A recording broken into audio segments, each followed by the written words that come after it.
The authorities have lifted curfew in the capital city of Kathmandu. Curfew had been extended till about 7 a.m. local time on Saturday following incidents of violence by the pro-monarchy supporters. 2 people were killed and several others were injured in the violence at the Baneshwar-Tinkune and the surrounding areas.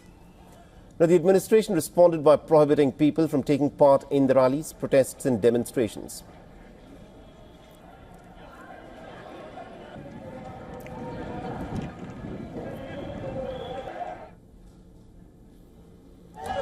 Meanwhile, the Nepalese police arrested 2 senior leaders of the Rastriya Prajatantra Party, the RPP, for allegedly inciting the violence between the authorities and the demonstrators. The Nepalese police had to use tear gas and water cannons to control the mob that set a house on fire and tried to breach security barricades.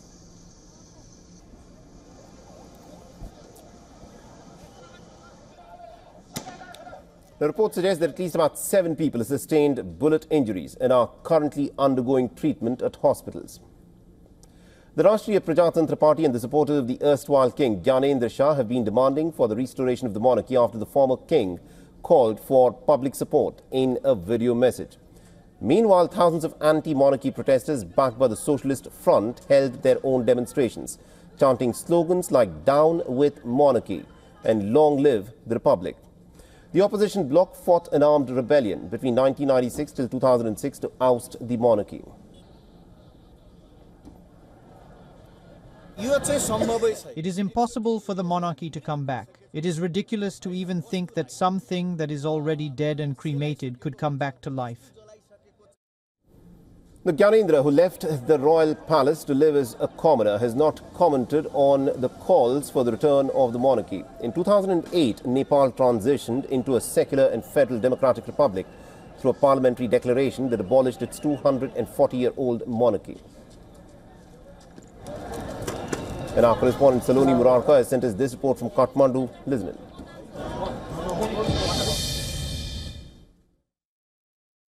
At least 2 people have been dead and over 50 have been injured during Friday's protest, calling for the restoration of monarchy. The clash between the security forces and the pro-monarchy protesters continued for a long time, with the use of water cannons, tear gas and stone pelting. Meanwhile, the protesters resorted to vandalizing public and private properties and buildings, including political party offices, media offices, factories and houses. Later, Nepal had to impose curfew in the large parts of the capital and deploy army to restore order. This was a protest that was being led by a businessman, Durga Pasai, with the support of Rastriya Prajatantra Party, RPP, which is a primary political force fighting for the royal comeback. Following which, Nepal police have now arrested several pro-monarchy activists and several leaders from Rastriya Prajatantra Party for inciting violence. Since a year now, Nepal has been witnessing a wave of pro-monarchy protest, but this time there's an increased participation of the general public, and there was another protest that has been taking place simultaneously, is the anti-monarchy protest, which was being led by former Prime Minister Pushpakamal Dahal Prachanda. Meanwhile, Nepal Home Ministry has now declared that it will take steps to curb any further pro-monarchy protests to be taking place in the country.